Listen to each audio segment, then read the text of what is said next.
All right, so how are you doing? As well as can be expected. Yeah?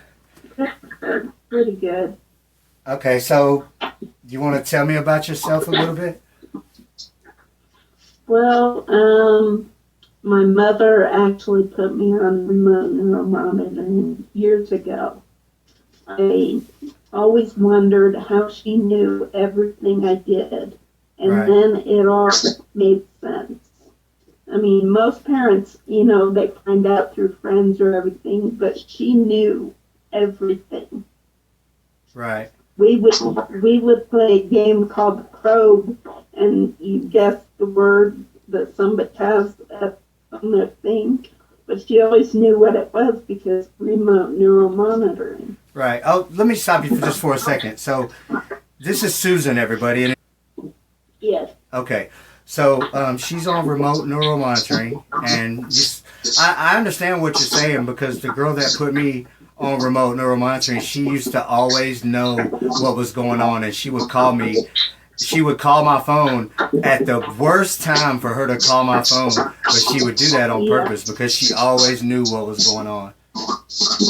Yeah.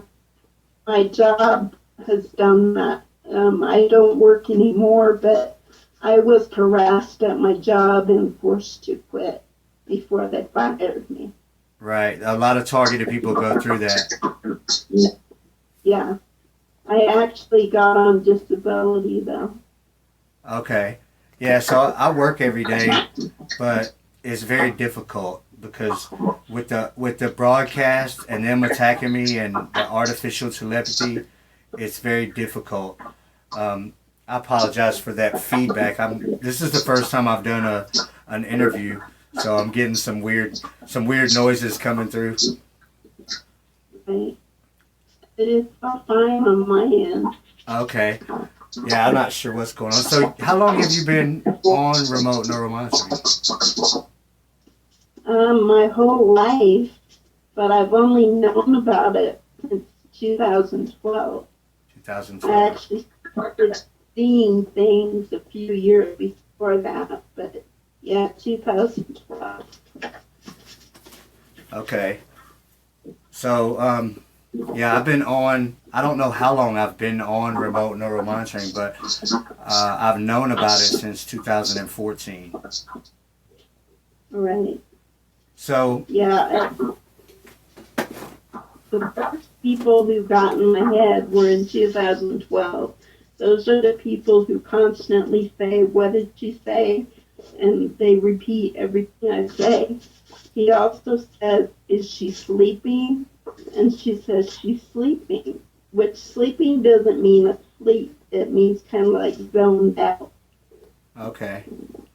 So, yeah, when they first started talking to me in the beginning, I would hear them talking to each other, but they wouldn't actually acknowledge to me. They wouldn't acknowledge Right. me. They would be like, "He can hear us. He can hear us."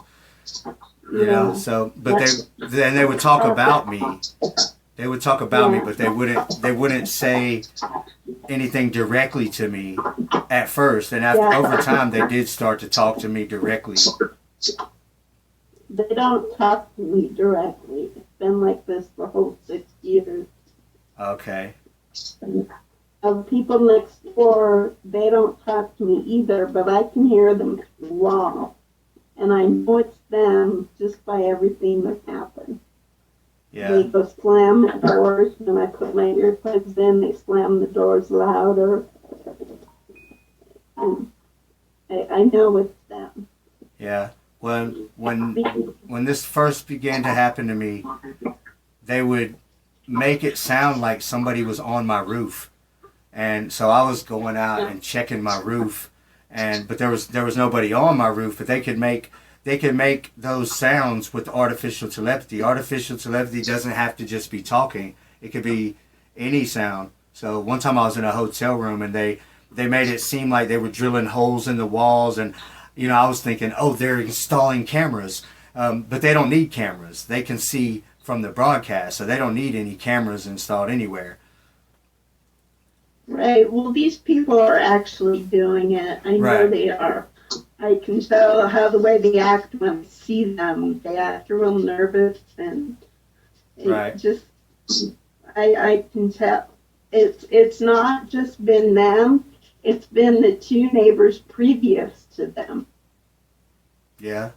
So So it is the neighbors. it is possible that it's your neighbors. A lot of times it's usually somebody very close to you that's doing the gang stalking. It's not. A lot of people think that it's the government and some program, and it's really not. It just has to do with somebody you knew or somebody that's close to you that has access to neural monitoring. Because you know that all of these people that do this, they're on the same neural monitoring. They just have possession, and it's all online. It's on a website where they can control all of the broadcast settings and who they want to be connected to. Right. Well, when my mother died, she must have given it to somebody else. I'm not sure who. Right. Yeah, I mean So, they can trade or sell or give away people's neural monitoring. It's kind of like modern day human trafficking.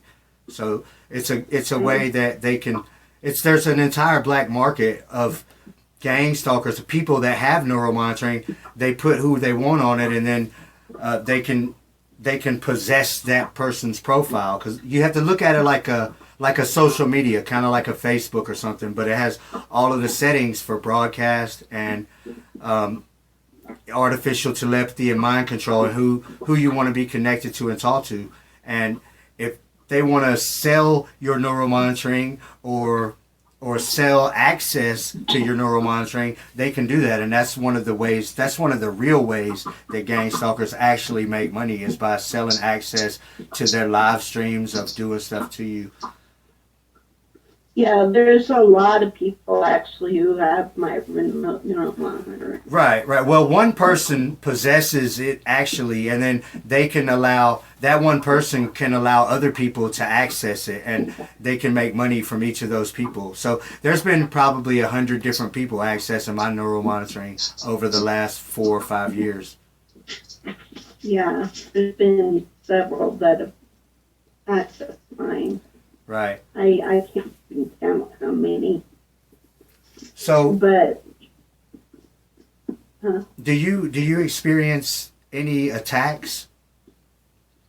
yes, I do. They used to give me restless leg syndrome in my arms and in my legs, and they stopped doing that when I told them when they did that I'd take out the earplugs or put the earplugs in, and so when I stopped putting the earplugs in, they stopped doing that.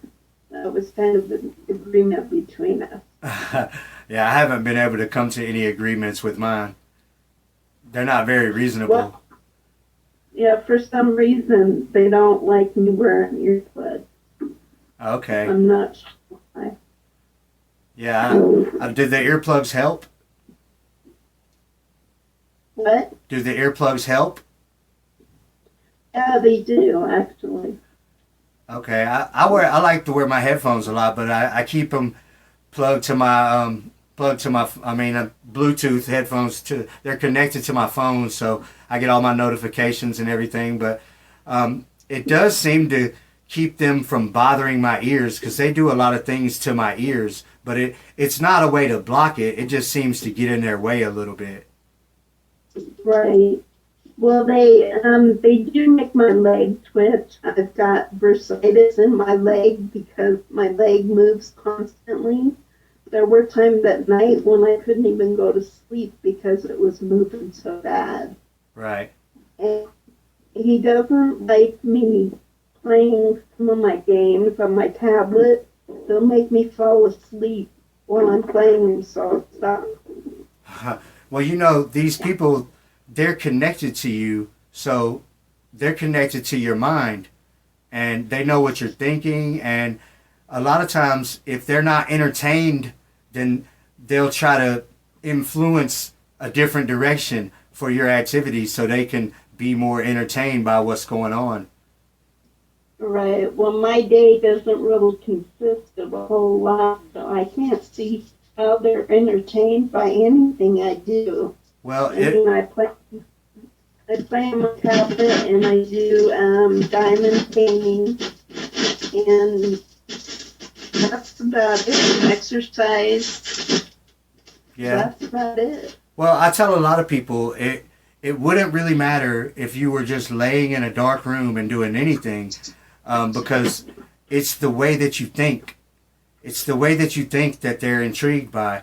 So these people, if you can imagine being connected to a rocket scientist, and then just say, for example, you were just some regular idiot and you connected to a rocket scientist, and then the way that they think and thinking about the inner workings of the rocket and all of this stuff, and then it's admitted into your mind. So now all of a sudden you're mind blown and you feel like a genius. So it's like a drug to them. And in a lot of cases, when they stay connected to somebody, it's because they're not as smart as that targeted person, and they love the way that your mind works, and they're very intrigued, and it makes them feel elevated. So they connect to us like you're their drug of choice.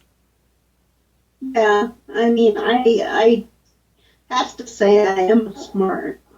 So, If I you mean, you know, if you I'm weren't, not they would that. probably not be very interested in connecting to you all the time. So, how long have they been doing this consistently, like without stopping? Well, these neighbors have been here 6 months. The neighbors previous to them were there for years, and they were doing it too. So this is happening to So, you every day for many years. yeah, they can't leave me alone. If they actually go somewhere, which is very, very rare, they actually have a babysitter that comes in and monitors me. Right. So yeah, that's the same with the gang stalkers on my channel. They don't do anything other than sit on mind control, and they're very addicted to being on mind control and doing this gang stalking. So that's all they do, and they don't really leave the house very much. I know who's doing it to me too, and I know who they are, and I know where they are.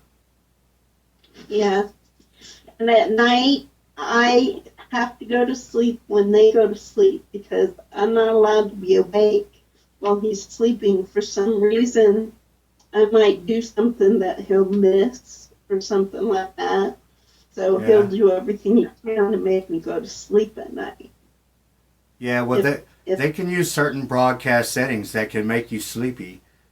It's kind of the yeah, same when they activate certain broadcast settings where, because they can, with this mind control headset they wear, they can live virtually as a broadcast, but while they're doing that, their physical human body lays in a sleep state. They call it being catatonic, and it's like they're awake. It's like they can be awake as a broadcast while their body is sleeping. So that's why they are able to do this 24 hours a day.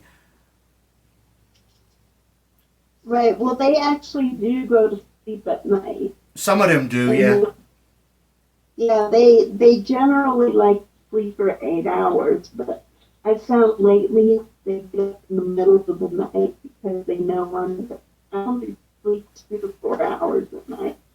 Okay.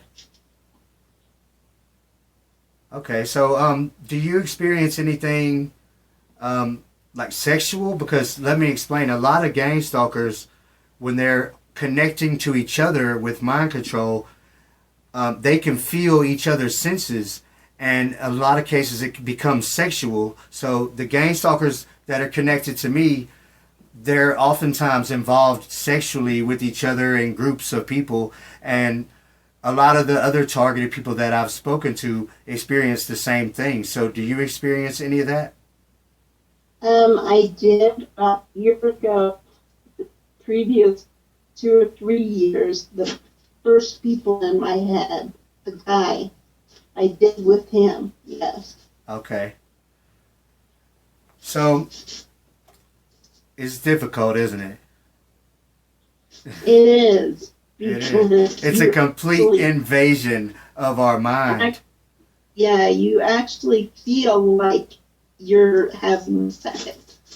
Right? I Yeah. can, that's the way to say it. Well, I haven't had 5 minutes of privacy in 4 years. These people have been They have comments when I go to the bathroom. As soon as I wake up, they got something to say about every little thought that I'm having, and it's very difficult. It's very hard to endure these people, especially if you're a smart person and you don't really, if you think for yourself, you don't really want all of this pollution that is their mind. Their mind is pollution to me.